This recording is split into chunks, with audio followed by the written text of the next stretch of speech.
Olá, boa tarde a todos. Eu queria fazer-me PIN para não estar a ver aquele senhor. Olá, eu chamo-me Miguel Machado e sou o vosso assistente de Direito Comparado. E na nossa aula de hoje vamos dar uma aula conjunta para as subturmas 12 e 16 e é uma aula que está a ser fora do horário. Todos os alunos que estão presentes nesta aula, da subturma 12 e 16 do segundo ano, turma B da Faculdade de Direito da Universidade de Lisboa, autorizam e consentem expressamente na gravação desta aula, em que eu vou tentar, pelo princípio da minimização dos dados, previsto no RGPD, só gravar aqueles que estão a falar e a participar. Vamos ter, em primeiro lugar, a discussão de um caso histórico, que já vai ser melhor explicado, que é um caso dos anos 60, 70, da princesa Soraya, que era casada com o Shah da Pérsia, e sobre quem foram publicadas fake news. E ela pediu uma indemnização fundada na violação de direitos de personalidade que não estavam previstos no PGB. Ela pediu a condenação de uma revista que tinha publicado uma notícia completamente falsa. Tinha comprado a um jornalista freelancer e basicamente começaram a dizer que a princesa era uma badalhoca e ela teve os danos que as princesas têm quando se chamam badalhocas, são bastantes. Pronto, podem ficar deprimidas, saúde mental é um problema importante, mas deixam de ir a festas e imaginem que aparecia uma entrevista vossa em jornais vendidos pela Alemanha toda a dizer que vocês eram maus. Pronto. Portanto, propósito do que se está a passar esta semana na Faculdade de Direito da Universidade de Lisboa, andam a sair notícias sobre professores da faculdade, independentemente de eles serem maus ou não, que são verdadeiras penas.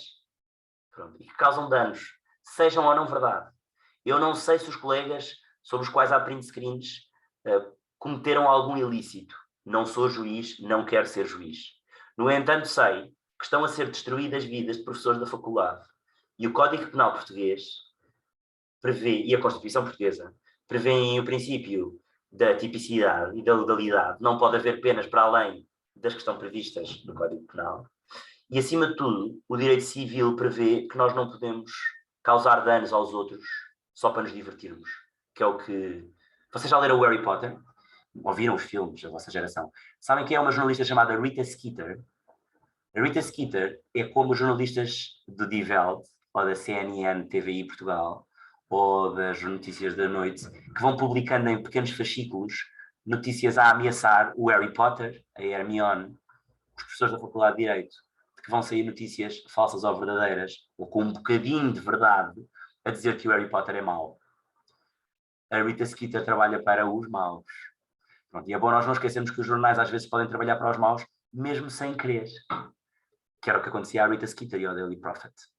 Pronto, mas isto só para falar um bocadinho de Harry Potter, que eu gosto bastante. E nesta aula vamos ouvir o caso Soraya. Depois disso vamos ouvir falar sobre o Orçamento de Estado, não de 2022, mas de 2012. E a Yara Hernandes e o Diogo Santos vão falar sobre este Orçamento de Estado do Passos Coelho, que foi chumbado pelo Tribunal Constitucional, mas foi uma decisão que, a lembrar o nosso Presidente da República, era inconstitucional, mas pode-se fazer. E é uma decisão muito questionável. E a seguir, vamos falar de um outro Supreme Court, do STF, o Supremo Tribunal Federal do Brasil, que tem tido jurisprudência muito criativa. E vamos ver que casos é que a Daniela Vidago, a Lara e a Bárbara Piolino nos trazem para saber o que é o STF. Não sei se algum aluno tem alguma dúvida, medo ou ansiedade. Eu, basicamente, vou remover o PIN e agora vai voltar a aparecer o Pedro Alves por alguma razão. Deve ter sido foi o último a pôr a câmara. E estou a ver aqui muitos alunos presentes. Vou dar a palavra à advogada Catarina Serrano, que é a nossa advogada da Princesa Soraya, que vai apresentar este caso. Catarina, doutora Catarina, porquê é que a sua cliente tem razão? Bom dia, antes de mais. Primeiramente, nós vamos fazer uma breve introdução do caso e explicar o mesmo. Então, a Soraya foi uma princesa que se casou com o Shah da Pérsia e, como não conseguiu dar-lhe um herdeiro, passados alguns anos, eles divorciaram-se e foi algo que criou muita polémica. Após a recusa da Soraya a prestar declarações a um jornal, este vai publicar uma notícia fictícia a violar os direitos de personalidade da princesa, incluindo o direito à honra. A editora Die Welt, que publicou a entrevista fictícia, que foi condenada pelo Tribunal Regional de Justiça de Mannheim ao pagamento de 15.000 marcos alemães por danos morais sobre o fundamento de ter violado o direito de personalidade da princesa Soraya. Com esta condenação, o Tribunal Federal de Justiça, BGH, reconheceu a decisão, considerando, inclusive, legítima a condenação pecuniária, fundamentando que, ocorrendo graves violações à personalidade, se poderia exigir uma recuperação em dinheiro quando não fosse possível restabelecer por outros meios a situação em que se encontrava antes de ocorrerem aqueles danos. Alguns autores consideram que esta decisão foi o arranque para a criação de um direito geral de personalidade pelo direito alemão, que após a Segunda Guerra Mundial e com a consagração da nova Constituição, nomeadamente os artigos 1º e 2º, possibilitaram incluir no artigo 823 do BGB os direitos de personalidade como um dos outros direitos que estão protegidos neste artigo contra ações intencionais ou negligentes. Assim, posteriormente, podiam ser apresentadas queixas por danos ao direito de personalidade. No entanto, não seria possível serem dadas indemnizações. Nem o BGB ou outra lei previa a compensação por os danos causados ao direito de personalidade de uma pessoa, e para receberem uma compensação teriam de se integrar na categoria do parágrafo 249 nos danos especiais, por exemplo, pela perda de trabalho, perda de clientes ou parecido. Posto isto, mais adiante vamos apresentar as justificações enunciadas no processo e o nosso ponto de vista relativamente às mesmas, defendendo a sentença aplicada. Agora passo ao outro grupo. Muito bem. Obrigado, Catarina. Acho que foi muito sintética e impecável. Do outro lado, temos a advogada de Die Welt. Nem todos os jornais são maus. Sabem o que é que o Die Welt, eu acho que já contei nesta turma, sabem o que é que o Die Welt fez na semana passada? Na semana passada, o Die Welt contratou aquela jornalista que os russos despediram depois dela aparecer com uns cartazes a dizer que a guerra era má. Quem é a advogada deste jornal, que foi mau com a Soraya, mas bom com a russa, é a Ana Sofia Dias. Ana Sofia, bem-vinda ao nosso tribunal. Obrigada, bom dia. Portanto, começo por dizer que o Die Welt é um jornal alemão, foi criado em 1946, portanto, logo após a Segunda Guerra Mundial. Reforçamos ainda o valor da liberdade de imprensa nessa altura. O jornal é ilustrado, é distribuído semanalmente, especializa-se em histórias sensacionais da sociedade. Portanto, o seu principal objetivo é a informação dos seus leitores, mas também o seu entretenimento. Portanto, como já foi referido, foi publicada uma entrevista à princesa Soraya, que era falsa. Apesar de termos tido conhecimento da entrevista ser falsa apenas mais tarde, foi retificada assim que se soube a sua falsidade neste caso. E, portanto, considerando esse facto, não detectámos qualquer má-fé ou intenção de violar quaisquer direitos por parte do jornal, sendo para nós, pronto, o que foi feito neste caso, a publicação do artigo em como a entrevista era falsa, algo suficiente para que não houvesse tantos danos, tendo em conta que o artigo sobre a entrevista foi publicado em julho e a entrevista foi publicada em abril, houve um intervalo de tempo de 3 meses.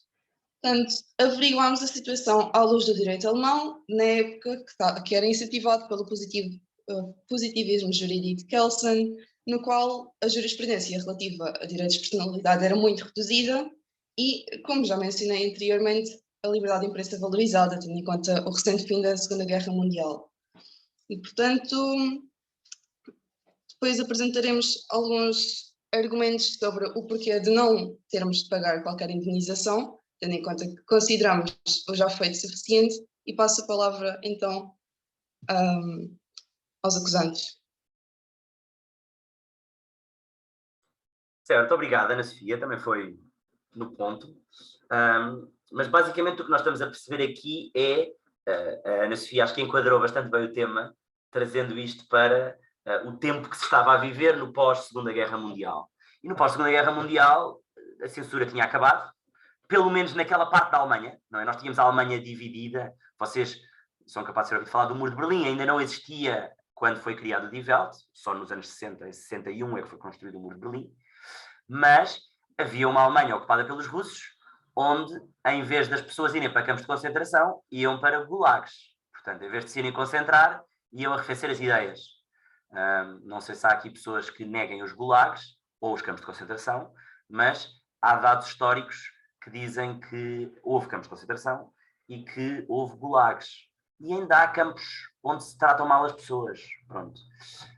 De qualquer forma, é bom que haja jornalistas em todo o lado, na Alemanha, em Portugal, para defender as liberdades. A liberdade de imprensa é diferente da liberdade de expressão. Mas depois há muita gente que diz, a minha liberdade começa onde acaba a liberdade dos outros. Pronto. A verdade é que uma coisa é ter liberdade. Vocês em teoria já o direito civil devem ter estudado sobre a exceptio veritatis, mas se eu for dizer verdades sobre a Ana Sofia Dias para o jornal que não tem interesse nenhum, eu até posso estar a causar-lhe danos à honra que não têm licitude, que são danos, mesmo com a verdade, isto depois há uma divergência doutrinária, eu posso causar danos. Agora, com a mentira, eu posso causar danos, e eu causei danos à Soraya. Quem vai falar do lado seguinte, a defender a princesa, é a Beatriz Rodrigues. Beatriz Rodrigues. A Beatriz é defensora da princesa. Coitadinha da princesa. O que é que aconteceu à princesa, Beatriz? Então, para já gostaria de começar por responder a uma coisa que a minha colega referiu do Die Welt, que é que eles não agiram nem de forma negligente, nem de má fé. Tenho de discordar, porque o jornalista agiu de má fé, porque inventou uma Mas entrevista... o jornalista era um jornalista da Die Welt, Beatriz? Não, era um freelancer. Era um freelancer. Eles compraram uma notícia. Agora, o que a Beatriz diz é, ainda que eles não tenham agido de má fé, não foram cuidadosos. Exato, foram Há uma regra das duas porque... fontes, não é? Mas continua. Portanto, o jornalista agiu de má fé porque inventou uma notícia e depois o jornal, ao não ter ido confirmar se aquela entrevista tinha realmente acontecido e ter publicado, agiu de forma negligente, porque era a sua obrigação fazer isso.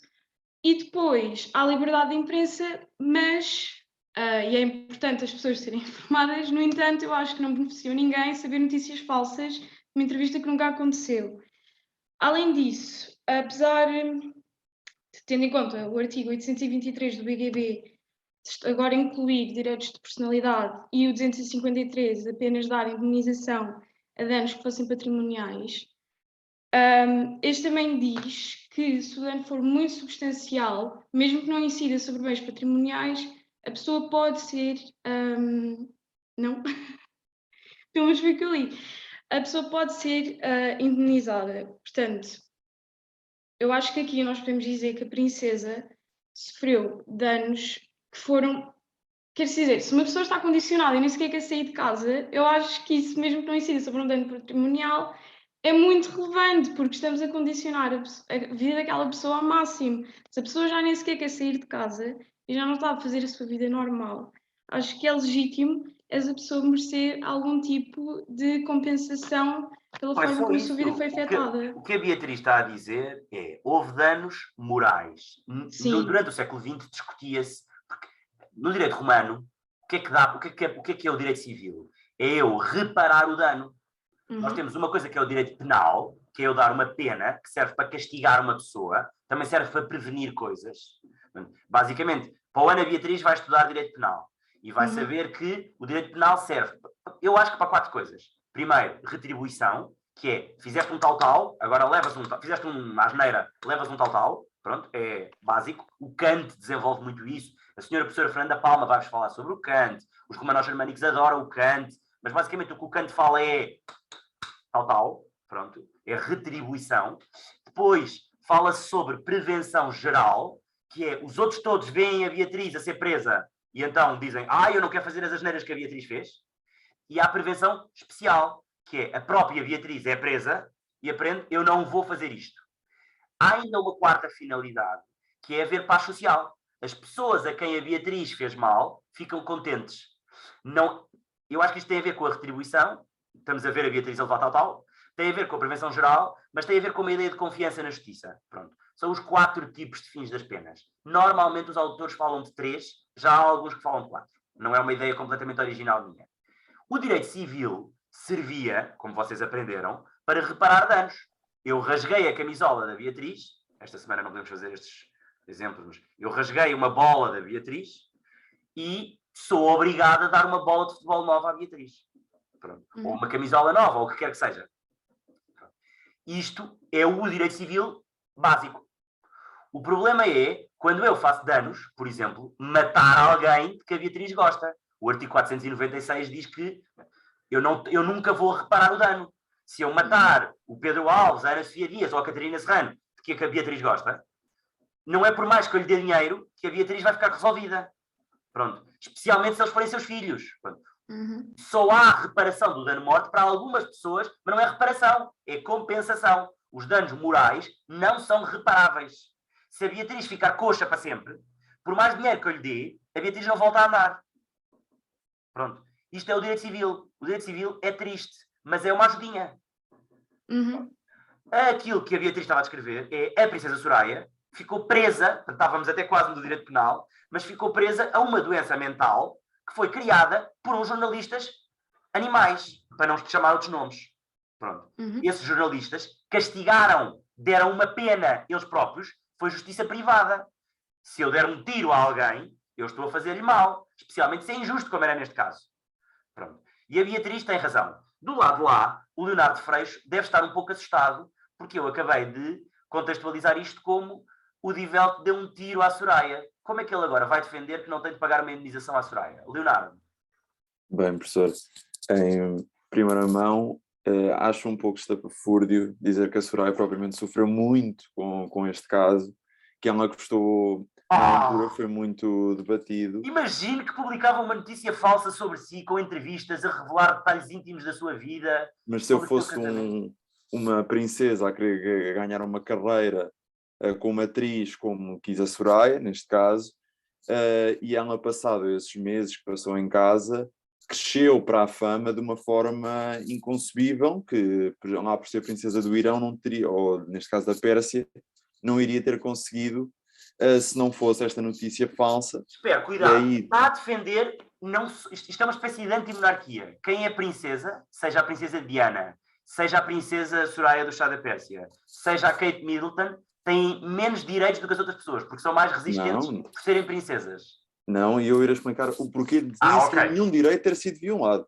Em primeira mão, temos o artigo, é impossível aplicar o artigo, o tribunal decide aplicar na sua decisão, uma coisa na altura foi considerada ridícula mesmo, do ponto de vista do jurídico, que foi, aplicaram quase analogicamente o artigo 823 e 253, de forma a conseguirem acomodar a situação da princesa, e utilizo essa expressão muito propositadamente, acomodar, porque foi o que fizeram, acomodaram esta situação aos artigos, e o artigo 249 era impossível de ser aplicado, uma vez que lá está, não houve perda de nada, pelo contrário, a princesa com esta notícia, a nível financeiro, a nível de trabalho, que é o que se refere principalmente o artigo, só ganhou ainda mais, começou a aparecer em mais séries, em mais filmes, toda a atenção estava sobre ela.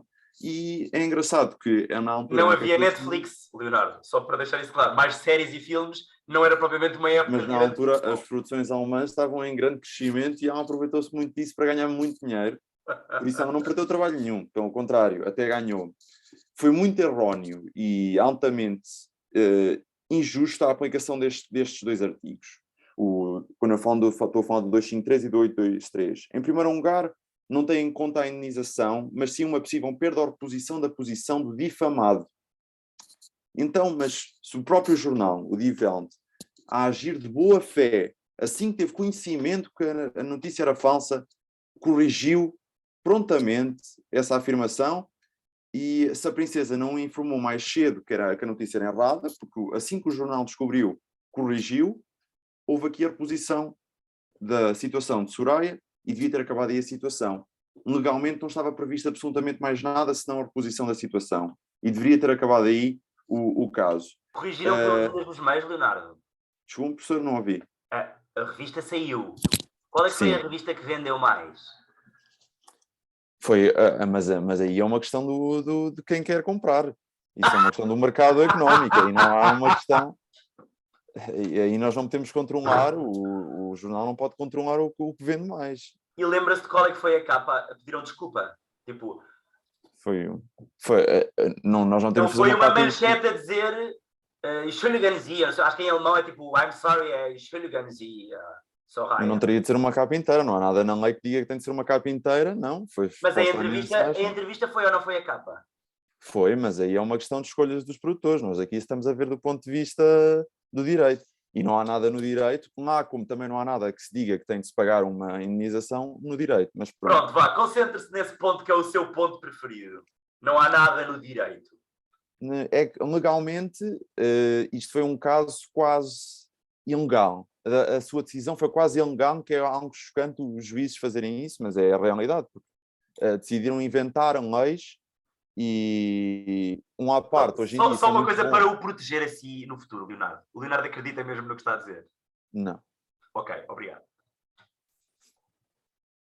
Eu ia dizer mesmo isso. Uma parte o tribunal fez muito bem a fazer o que fez, não é? Mas para o caso do Divelt foi muito mal. Pronto.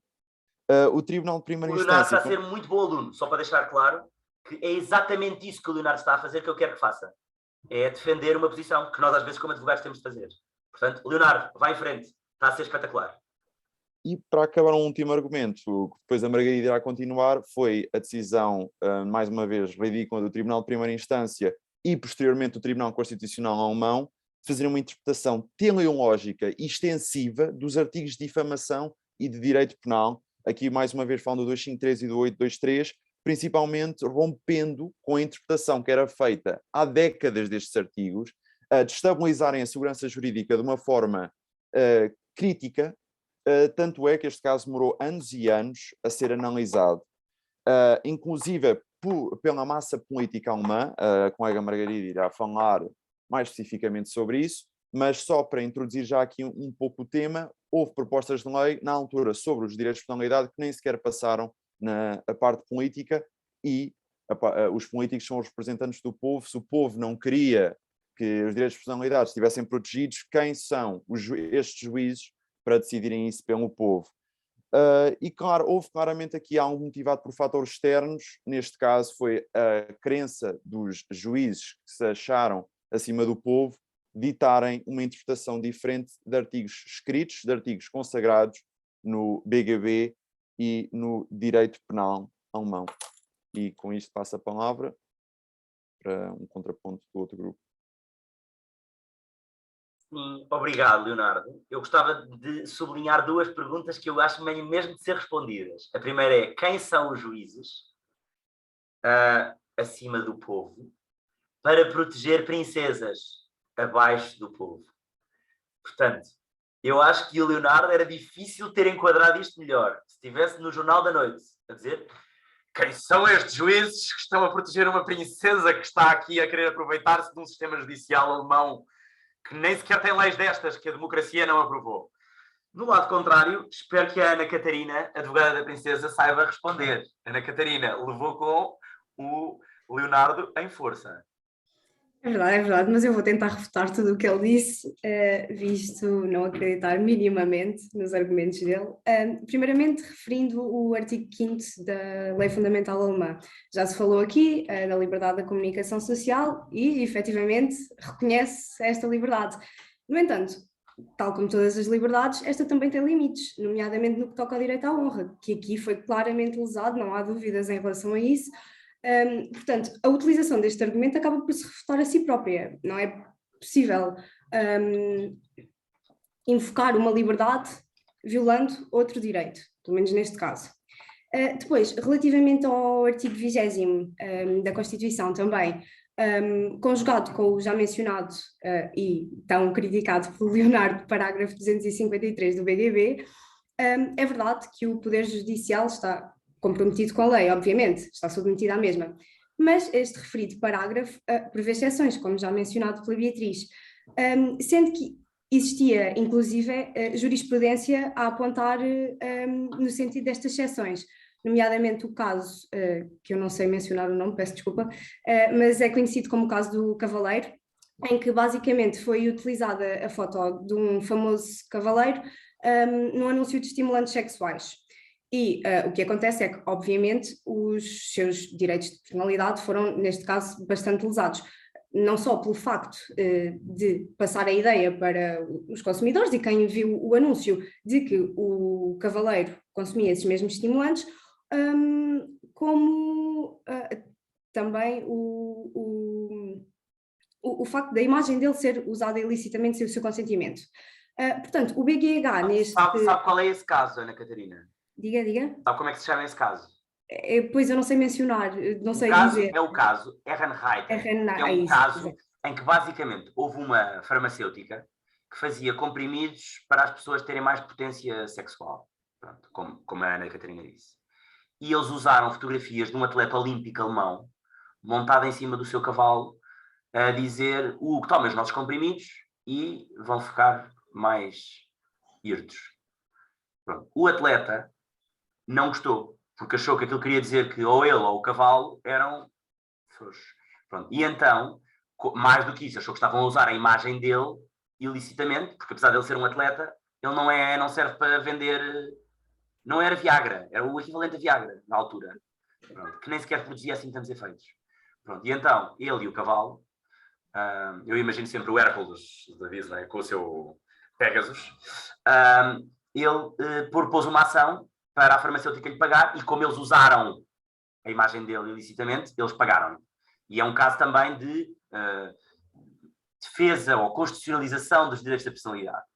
A Ana Catarina está a ir no caminho certo, mas o Leonardo provavelmente também dizia que, como não havia leis, eles podiam usar o que quisessem. Eles podiam dizer que o cavalo era frouxo.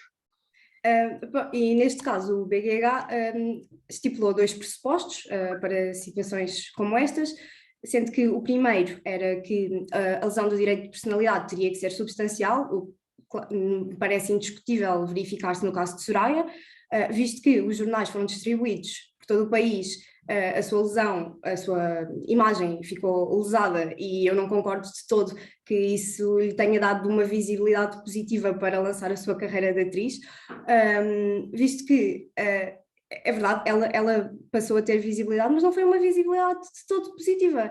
Isso poderia, sim, ter lesado a sua carreira. E depois, o segundo pressuposto seria que teria que ser possível classificar a dimensão dos danos em termos monetários.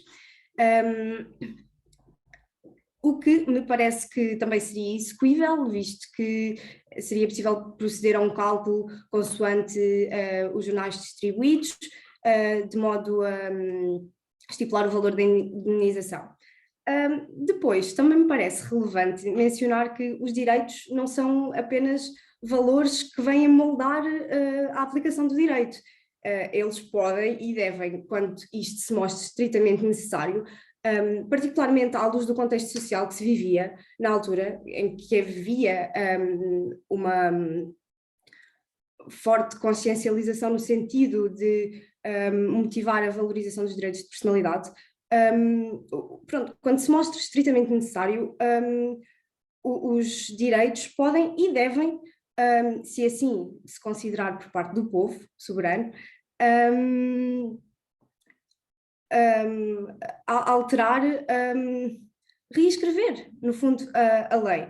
Isto porque é incompatível com a noção de direito e de justiça por si só, permitir a perpetuação da violação de um qualquer direito apenas pela não positivação do mesmo. Se se manifestar necessário e se assim se entender que é necessária uma mudança de paradigma, como era nesta altura, visto que os direitos de personalidade vinham a ganhar relevância, embora não estivessem positivados, isso não significa que não devessem e que não quisessem que os mesmos estivessem. Portanto, teria, e o Tribunal teve essa consciência de justiça e consciência social de que seria necessário realizar uma decisão de modo a que o panorama vigente à altura, neste aspecto, fosse alterado. Pronto, e passo a minha palavra. Sim, acho que está a centrar bem a questão.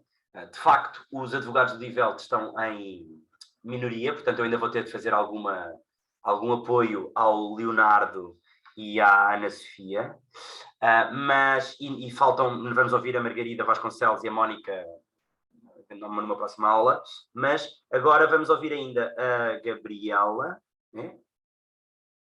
Gabriela Maia. Exato, E vamos professor. ouvir a Gabriela Maia. Gabriela. Nós Ainda fizemos falta a um. ordem trocada, professor. O Pedro é que começa a nossa parte. Então, o Pedro começa, depois a Gabriela e depois a Silvia conclui, certo? Exato. Então, Pedro. Portanto, eu e o meu colega elaboramos aqui uma conclusão da maneira mais sintética e mais abstrata possível.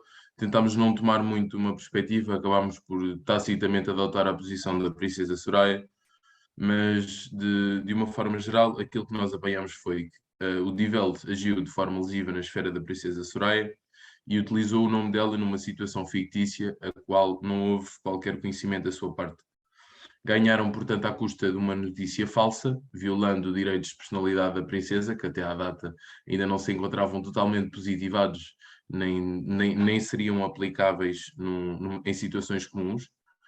Portanto, o caso Princesa Soraya cumpre também a função de integração de uma lacuna e tem o objetivo de proteger a personalidade contra novas e inesperadas ameaças tecnológicas, sendo que o mundo está em constante mutação. É necessário ter um direito que está em constante atualização e é adaptado às necessidades das quais são impostas pelas novas tecnologias. Portanto, assim, o caráter aberto e dinâmico do direito geral de personalidade requer uma investigação dogmática que contemple o seu desenvolvimento de uma forma sistemática, a fim de que possa ser apreendida a ideia fundamental por trás dos diferentes casos. Portanto, quanto à sentença, o Tribunal não agiu além das suas capacidades, como o Die Welt interpôs. Nós achámos sim uma atuação adequada e proporcional, acabando mais uma vez por ser um caso que foi essencial para o direito e para a solidificação da tutela dos direitos gerais de personalidade. Portanto, o Tribunal, em conclusão, decidiu fixar uma indenização a favor da Princesa Soraya por violação dos seus direitos de personalidade e, portanto, condenou os requerentes a pagar solidariamente 15.000 marcos alemães. Portanto, cabe ainda acrescentar que, ao ser fixada uma indenização por danos morais e danos à honra, abriu-se aí um precedente que possibilitou a integração de uma lacuna e que daí para a frente possibilitou a integração de mais lacunas ainda, uma vez que o Tribunal Constitucional Alemão confirmou posteriormente, tal como o meu colega afirmou, confirmou posteriormente a decisão do Tribunal Federal de Justiça, tanto no que toca ao seu método quanto ao seu resultado. Portanto, podemos afirmar que este caso foi um total sucesso e que, portanto, passou a ser aplicável em muitos outros casos e até hoje se verificam como absolutamente fundamentais. Portanto, ele considerou que a aplicação criativa do direito é reconhecida na lei fundamental e a interpretação dos tribunais cíveis seria constitucional, porque esta não teria feito valer nenhuma vontade jurídica ou política própria, mas apenas desenvolvido de forma continuada as ideias fundamentais do ordenamento jurídico já cunhadas na lei fundamental. Portanto, não acrescentou absolutamente nada de novo, utilizou uma capacidade que já tinha, a capacidade de criar, para poder fazer valer um direito que era constitucionalmente garantido. Passo então a palavra à minha colega. Portanto, eu vou falar agora um bocadinho da importância desta mesma sentença que teve o meu colega a explicar. Portanto, eu concluí que a importância desta sentença reside no facto Está a falar a Silvia. Silvia, não consegue mesmo... de que o direito geral de personalidade... Sim, Silvia, não é consegue a ligar Gabriela, a professor, mas sim, diga. A Silvia tem a câmara desligada, não tem?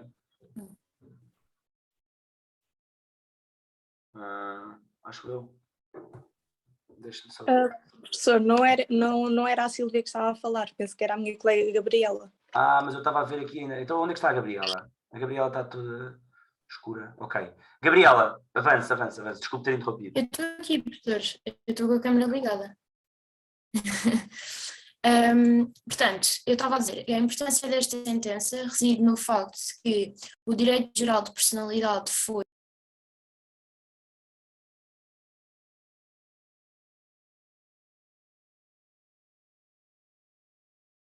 Vocês estão a ouvir a Gabriela? Gabriela deve estar com um problema com a sua internet. Silvia, alguém que fale com a Gabriela, porque eu não estou a conseguir ouvir a Gabriela. Pronto, isto são as vicissitudes das aulas em Zoom. Silvia, quer ir pegando e depois quando a Gabriela conseguir falar, avisem-me. Gabriela, está aí? Gabriela? 1, 2, 1, 2. Gabriela. Não, Silvia, avance com aquilo que a Gabriela estava a dizer, para nós não podermos ter. Professor. Então, para concluir, eu queria realçar apenas que o ponto fulcral desta questão é a não previsão pelo direito vigente da compensação financeira pela ofensão de direito de personalidade da Princesa Soraya, no caso, o direito à honra. Como faço parte da defesa da Princesa Soraya, considero que esta decisão, ainda que contra a legem, foi fundamental na medida em que, por vezes, existem lacunas no ordenamento jurídico que pode não oferecer solução para casos inovadores suscitados pela evolução social e tecnológica permanente que está sempre a acontecer. E deste modo, acho que não seria razoável, num ordenamento jurídico que almeja a justiça, que não fosse reparada a violação de um direito por este não se encontrar positivado à época. Concordo plenamente com a decisão do Tribunal, professor. Eu não estou a ouvir. Sim, eu já percebi, eu estava em mute. O que é que eu ia dizer? Ia dizer várias coisas. Primeiro, alguém que peça desculpa à Gabriela. A Gabriela está aparentemente a faltar. Gabriela, quer entrar ainda? Gabriela está a entrar e a sair. Deve estar com um problema de internet. Gabriela!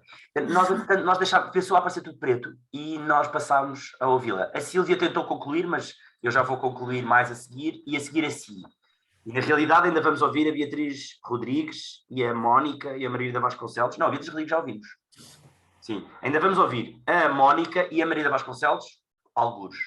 Mas, Gabriela, o que é que a Gabriela ia dizer? Pode falar, por favor.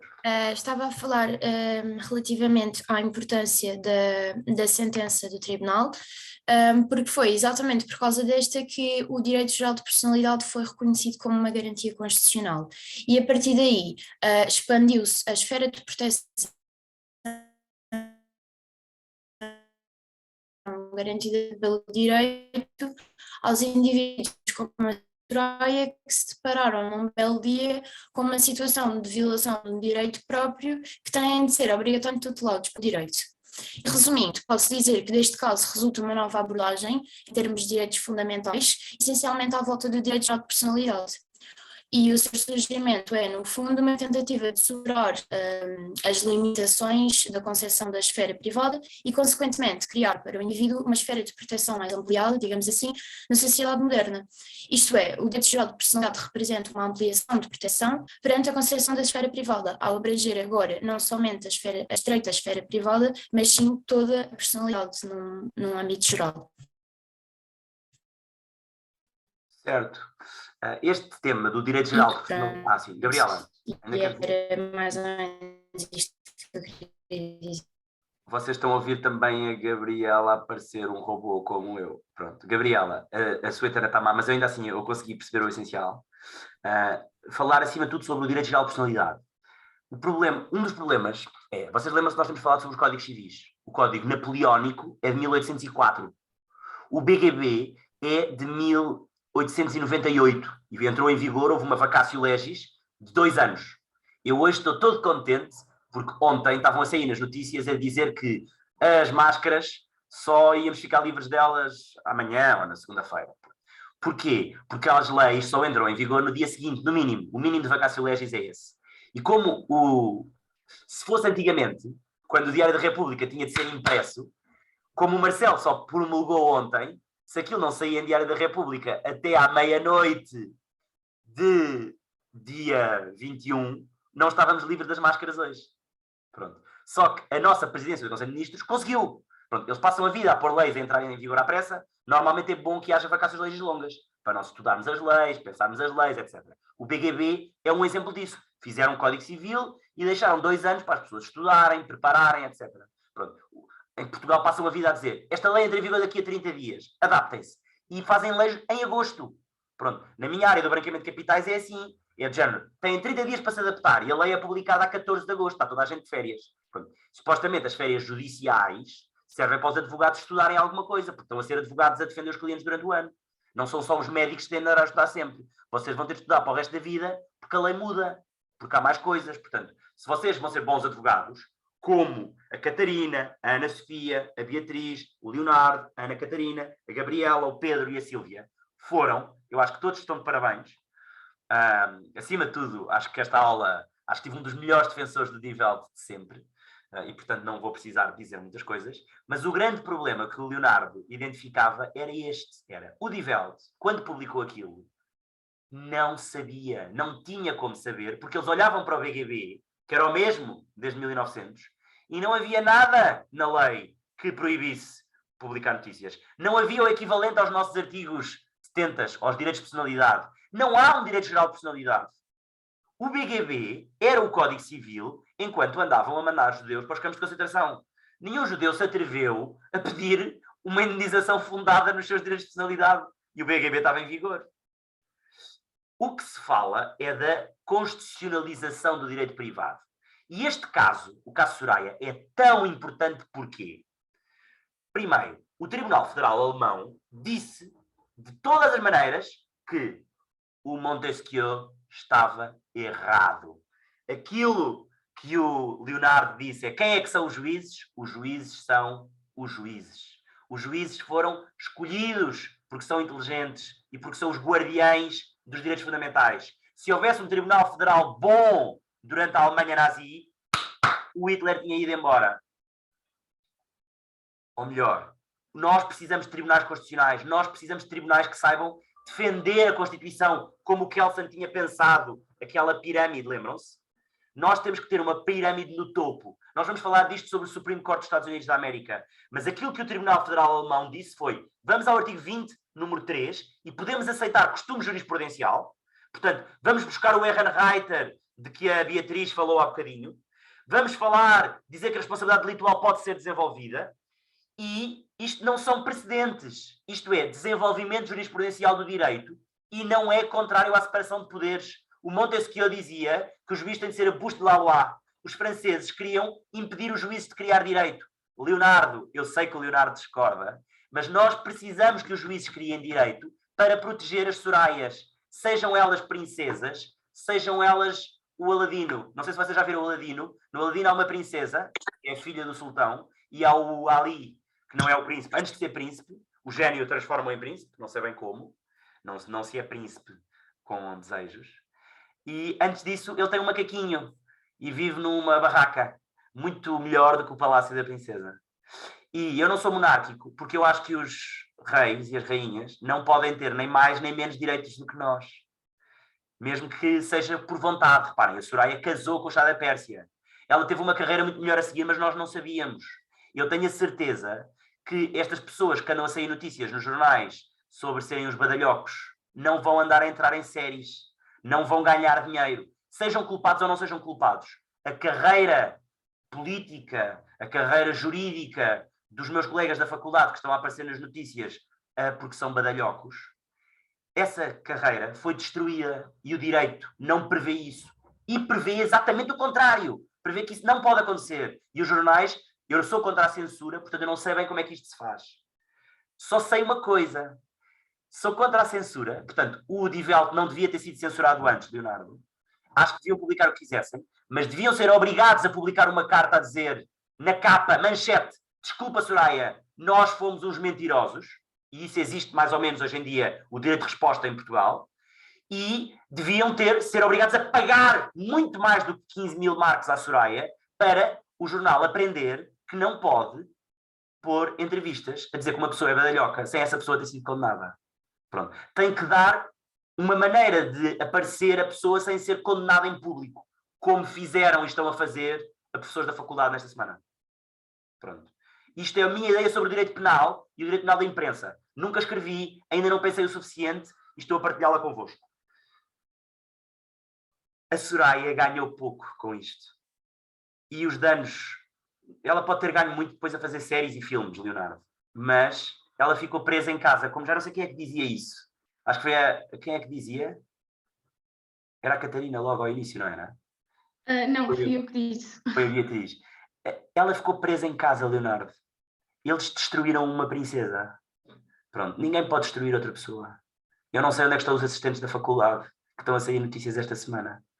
Mas nenhuma indenização vai pagar os danos que já lhes fizeram, por mais maus que eles tenham sido a mandar mensagens badalhocas às alunas à meia-noite. Pronto. Esses assistentes são assistentes que não mereciam aquilo, por piores que eles fossem. Pronto. Este foi o meu desabafo convosco, porque eu acho que o direito, tal como o Tribunal Federal, no caso Soraya, o direito é mais do que a lei. O direito não é... A grande diferença é o direito natural, se há um direito acima da... A Constituição supostamente vem trazer isso. A Constituição, eu sou católico, e eu tenho uma ideia de que é... Esta ideia não está suficientemente desenvolvida. Mas imaginem, nós temos os códigos e as leis cá em baixo, temos a Constituição, e a Constituição sobe para Deus. E nós conseguimos, através do direito, ter vias de escape, se tivermos bons juízes, para tomarmos boas decisões. E o caso Soraya foi uma excelente decisão. O caso Soraya é uma das melhores decisões da história, e por isso é que eu gosto de a trazer para as minhas aulas com os meus alunos em 2022. E vão ver, este caso é um caso tão antigo, tão antigo. O caso Jandaire é de 1930, sobre Faute, a Cour de Cassation. O Tribunal Constitucional Federal decidiu isto em 14 de fevereiro de 1973. Foi antes do 25 de abril. Pronto. E decidiram que na Alemanha não se pode publicar. Já havia Muro de Berlim. Esta decisão foi na parte boa da Alemanha. Eu acho que não há bons e maus. Pronto. Mas acho que os russos eram maus na Alemanha. E acho que estão a ser maus na Ucrânia. Alguns russos. Acho que nós andarmos a discriminar os russos só por serem russos é estúpido. Pronto. Na sexta-feira santa estive a falar com um russo na Baixa que é pintor. E que estava a dizer-me que não... Eu comprei uma pintura pequenina e ele estava a dizer que os bancos não o tratam bem. Eu sou de bancário e eu estava a explicar-lhe que o direito bancário agora obriga a tratar mal os russos. E isso é estúpido. Pronto. Eu ainda queria mesmo nesta aula, em um quarto de hora, ouvir pelo menos a Yara e o Diogo dizerem-me alguma coisa sobre a decisão do Orçamento de Estado. Mas eu, se calhar, como falta a Camila, e eu preferia ouvir os três juntos, preferia ouvir curtamente as pessoas do caso dos STFs. Basicamente é o STF a ir longe demais para proteger Soraya, supostamente. Daniela Avidar, pode apresentar o seu caso? Posso sim. O professor consegue me ouvir bem? Eu só tenho a internet no velho e pode ter muito barulho externo. Está muito barulho externo. Ponha o microfone mais perto da boca. Está-me a ouvir melhor? Estou. Ok. Antes de passar diretamente para o caso, vou explicar resumidamente sobre o sistema jurídico brasileiro. Primeiramente, nós podemos interpretá-lo, nós podemos classificá-lo como um sistema jurídico classificado na família romano-germânica, por mais que haja alguns autores que tentem autonomizar uma família jurídica lusófona, na conexão que os países de língua portuguesa, nomeadamente o Brasil e países africanos, têm com o direito português, não só em algumas normas que se inspiram muito nas normas portuguesas, mas também em questões culturais e de língua. No entanto, e também pela facilidade de comunicação com que, por exemplo, juristas brasileiros e portugueses têm uns com os outros e nas próprias profissões jurídicas. É muito fácil um brasileiro formado em direito conseguir trabalhar como advogado em Portugal e vice-versa. No entanto, esses dados não são suficientes para nós autonomizarmos uma família jurídica, não só porque... Daniel, isso é totalmente verdade, desculpe interrompê-la. Eu trabalho com um advogado brasileiro que é excelente e eu já tive casos no Brasil. Ele veio de Fortaleza, um abraço se ele estiver a ouvir algum dia, e é um advogado ótimo. Pronto, e vocês podem ser advogados em Portugal e é mais fácil a reciprocidade. Apesar do estágio no Brasil ser muito mais rápido, o meu escritório, que era um escritório que tinha escritórios em São Paulo e no Rio, pensou em mandar-me para São Paulo fazer o estágio para ser mais rápido. Mas pronto, basicamente há uma família lusófona. Mas há outra coisa que é, o Brasil está muito mais perto dos Estados Unidos do que nós. E o Brasil gosta mais do Supreme Court do que nós. E o Brasil é gigante. E o Brasil tem um STF que parece mais o Supreme Court of the United States do que o Tribunal Constitucional Português ou do que o Tribunal Constitucional Federal Alemão. Ou não? Sim, e era justamente isso que eu ia abordar agora, não só porque nós não temos essa condição própria de direito, mas também porque o Brasil está cada vez mais próximo, também por questões geográficas e questões políticas, cada vez mais próximo dos Estados Unidos e, portanto, do common law. Por mais que nós sejamos, num geral, classificados como civil law, por termos a principal fonte de direito às leis, e nós nos fiarmos muito a elas e aos códigos, mas também, por exemplo, no caso que irei expor, nós temos explícito o termo jurisprudência que norteará inúmeras decisões, ou seja, nós temos aqui a importância da ideia do precedente que nós temos no common law, e também em outro caso que é semelhante deste, que por acaso esse caso que eu vou referir agora virou jurisprudência para este outro que também li, usa o termo writ, que é relativamente aos recursos que nós temos aquela autorização de ser julgado que nós temos no common law. Mas nesses dados também essa mistura mais ou menos que o direito português faz com o direito norte-americano, ou o direito common law, não é suficiente para também dizermos que é uma família jurídica híbrida. Mas outro fator que também tem aproximado o Brasil do common law é o novo Código do Processo Civil de 2015, dando mais uma vez valor e mais importância aos temas de precedentes ou stare decisions. E, mais uma vez, antes de irmos para o caso, o Supremo Tribunal Federal, como o professor também me elucidou, é muito parecido com o Supreme Court dos Estados Unidos, não sendo ele exatamente, porque nós, no Brasil nós também temos a nossa Suprema Corte, que é o Tribunal de Última Instância, e o Tribunal Constitucional, que julga questões de constitucionalidade independentemente dos litígios, mas a função do STF fundamental é servir como guardião da nossa Constituição Federal de 1988, apreciando casos que envolvam lesão ou ameaça a esta última.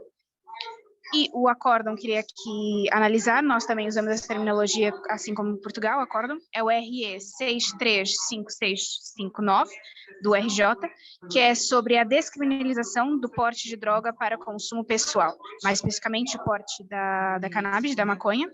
E aqui também temos como análise a constitucionalidade do artigo 28 da Lei 11.343, de 2006, que criminalizava justamente o porte da maconha. Em poucas palavras, nesse acórdão ficou decidido que, de acordo com o artigo 102, inciso 3, da linha A da nossa Constituição Federal, foi-se alegado, no caso, que o artigo 5º, inciso 10º, peço desculpa, da Constituição Federal, prevê o direito à intimidade e vida privada.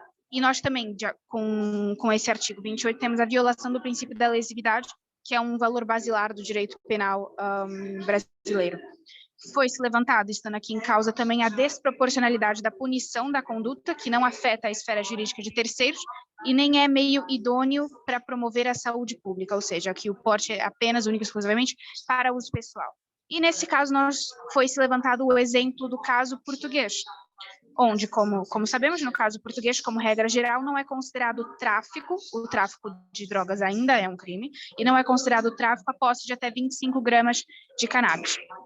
E essa norma foi transposta, para a lei número 11.346, de 2006, onde lês que será presumido o usuário o indivíduo que estiver em posse de até 25 gramas de maconha ou de 6 plantas fêmeas. Então, esse caso, baseado na leitura deste caso, e em outros relacionados com o porte de maconha, conclui que, pronto, o direito brasileiro tem essa proximidade histórica com o direito português, mas devido a questões geopolíticas, vamos dizer assim, está cada vez mais próximo do direito dos Estados Unidos. Acho que foi perfeito, Daniel. Muito obrigado. Deixou-nos não só com um caso do STF, com um caso que eu depois, eventualmente, nós basicamente em Portugal temos um regime da droga muito diferente. Nós fomos o primeiro país do mundo a descriminalizar o consumo e tem sido entendido que foi uma boa medida. É elogiado em muitos sítios. O Pedro Delvaux acabou de entrar aqui com uma imagem qualquer estranha, mas pode estudar sobre o regime português da não criminalização do consumo, que tem produzido bons efeitos, ao contrário do que se pensava. As pessoas vão drogar-se mais, etc., mas não, tem servido para reduzir o consumo de droga em Portugal e a Economist, por exemplo, elogia bastante. Quem vai falar agora é a Lara, sobre o STF ainda, e depois a Bárbara Piau e Lino, e nós, na próxima aula, depois vou mandar um e-mail com essa indicação, começamos com o caso do Orçamento de Estado, começamos a acabar o Jandarre, depois o Orçamento de Estado, e depois acabamos o Direito Romano Germânico, está bem? Lara Fernandes. Olá, boa tarde, professor, Olá. consegue me ouvir? Sim. Certo. Então, agora, seguindo essa introdução da Daniele, eu trouxe um caso no qual o STF equipara a união de fato, chamada união estável no Brasil, ao casamento para fins sucessórios. Também foi levado ao STF como recurso extraordinário pelo fato de tratar de várias matérias constitucionais. Então, a questão é que a união estável no Brasil passou a ser reconhecida como entidade familiar, protegida pelo Estado, a partir da Constituição Federal de 1988, especificamente no artigo 226, parágrafo 3º. Ainda assim, não havia qualquer equiparação entre cônjuge e companheiro. Já o Código Civil de 2002 repete no artigo 1723 o que estabelecia na Lei 9.278/96, no seu artigo 1º, quando determina o reconhecimento como entidade familiar da união estável, a vida entre homem e mulher configurada na convivência pública, contínua e duradoura com o objetivo de constituição de família. Então, nesse caso, a companheira concorria na partilha da herança com apenas irmãos, do decujus, visto que não haviam descendentes nem ascendentes. O artigo que regulará, então, a sucessão pelo companheiro no Código Civil brasileiro é o 1790, que diz que a companheira ou companheiro participará da sucessão do outro quanto aos bens adquiridos onerosamente na vigência da união estável. Inciso 3º, se concorrer com outros parentes sucessíveis, tendo direito a 1/3 da herança. A questão é que a parte recorrente no recurso alegou que houve violação do artigo 5º, inciso 1º, bem como do artigo 226, parágrafo 3º, que versa, para efeito da proteção do Estado, é reconhecida a união estável entre homem e mulher como entidade familiar, devendo a lei facilitar sua conversão em casamento.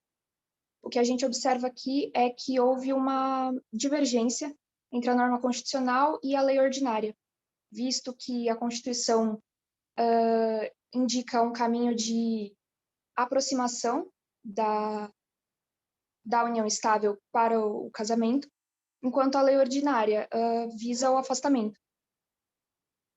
A parte também alegou a violação da dignidade da pessoa humana, visto que o acórdão permitiu a concorrência da companheira sobrevivente com parentes distantes do decujus. Então, pediu que fosse aplicada a inconstitucionalidade do artigo 1790 do Código Civil e aplicado, em analogia, no caso, o artigo 1829, no que diz respeito à ordem da vocação hereditária, ou seja, que ela fosse considerada como se fosse cônjuge mesmo, de modo que teria direito à totalidade da herança, de acordo com esse artigo 1829. No final das contas, o juízo de fato afastou a aplicação do 1790 por ofender os princípios constitucionais da dignidade da pessoa humana e da igualdade, na ótica do artigo 226, que aproxima a união estável ao casamento. Reconheceu, assim, à companheira o direito à totalidade da herança, além do direito de habitação e legitimidade para receber a indenização de seguro de vida do decujus. A decisão, então, teve repercussão geral, ou seja, no que tange a hipótese de concorrência entre as referidas normas, prevalecerá essa decisão em casos similares.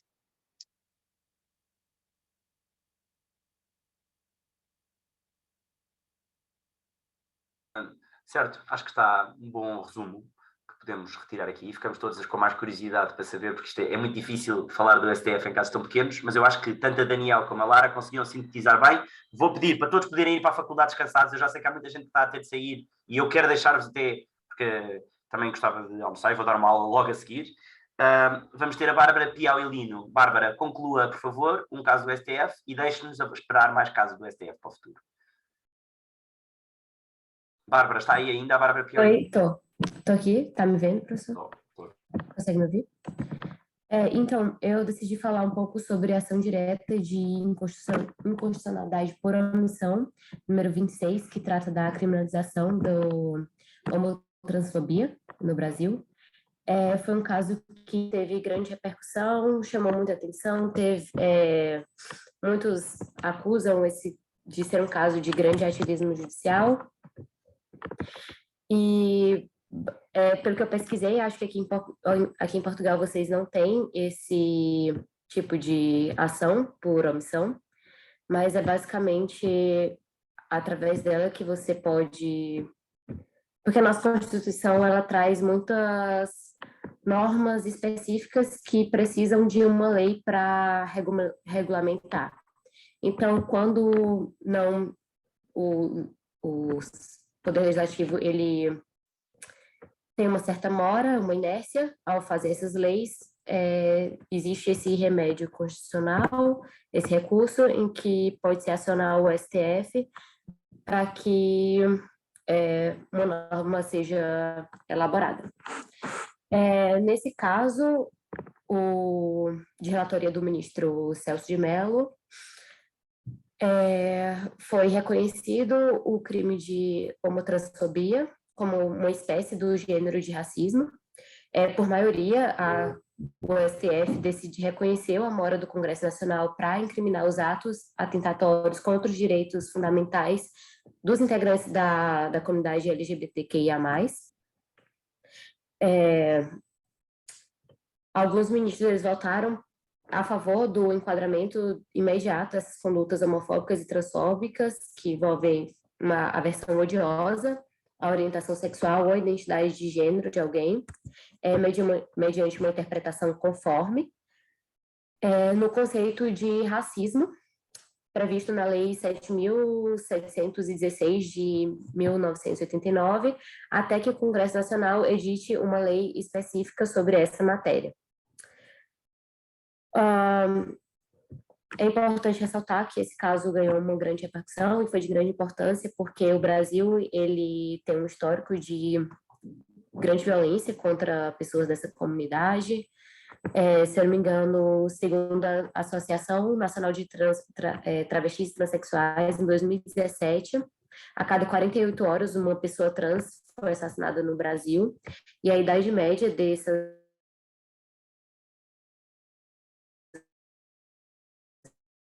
Estamos sem ouvir, Bárbara, que assassinatos de pessoas trans. Sim. Bárbara, pode repetir só os seus últimos segundos, pelo menos eu deixei de ouvir, mas continua. Tá. Havia uma série de assassinatos em cada momento no Brasil. Isso. É um problema social grave. Exatamente. A sua internet ou a minha está mal, portanto vou-lhe pedir que conclua, Bárbara. E a nossa Constituição Federal, ela prevê, basicamente, nós temos alguns artigos da Constituição Federal que defendem a dignidade da pessoa humana, e essa mora do Legislativo, diante de um problema social tão grave que custa vidas de muitas pessoas, foi reconhecida como uma omissão, como uma inércia. Então o STF, ele agiu de forma bem ativa mesmo, ao criminalizar esse tipo de conduta, aplicando uma interpretação conforme, e nesses casos seria aplicável a lei de racismo. Uma das principais críticas a esse caso é o de ativismo judicial. Eu particularmente não concordo muito, acho que o STF ele tem sim um papel contra-majoritário de defesa das minorias, mas eu entendo também as críticas do ponto de vista de alegar que afetaria a segurança jurídica, né, se o judiciário começasse a legislar. E é o que a gente tem visto muito em inúmeros casos no Brasil, é uma alegação constante em diversos casos. Mas basicamente isso, teve muitas manifestações, caso, muitas críticas à própria comunidade LGBT, porque você não tem uma lei específica para eles ainda, você se apropria de uma lei que foi construída para outro público e não atende às especificidades. E também outra crítica que recebeu muito foi dos defensores do antipunitismo ou direito penal mínimo, porque criminalização não seria a conduta certa a ser tomada, ainda mais num país como o Brasil, em que temos um sistema penitenciário inflado e a maioria das pessoas que são condenadas são pretas e pobres, enfim, outros problemas sociais envolvidos. Mas acredito que seja basicamente isso. Se quiser, eu posso aprofundar um pouco mais. Está tudo ótimo, Bárbara. Acho que podemos concluir. Acho que eu fiquei com algumas dúvidas e acho que os seus colegas da subturma 12 e 16 também. Acho que isto deve dar uma boa conversa hoje na faculdade, quando vocês vão ter aulas agora. Espero que tenham umas boas aulas, um bom final de semana prolongado. Não há aulas na segunda-feira. Portugal é dia da liberdade do dia 25 de abril. Hoje é dia da liberdade das máscaras, dia 22 de abril. Eu adorei as vossas apresentações. Obrigado, Bárbara. Obrigado, Lara. E obrigado, Daniel. Vamos ter mais casos do STF. Na próxima aula eu vou mandar um e-mail com essas informações. Ok? Agora vou dar aula à subturma 11. Portanto, a todos os alunos que estão presentes da subturma 12 e 16, boas aulas hoje e bom final de semana. A todos os da subturma 11, fiquem, está bem? Eu vou dizer coisas, mas vou parar esta gravação, que vou partilhar com a 12 e a 16, está bem? Obrigado e bom fim de semana. Obrigada, professor. Bom final de semana. Obrigada, professor. Bom fim de semana, professor.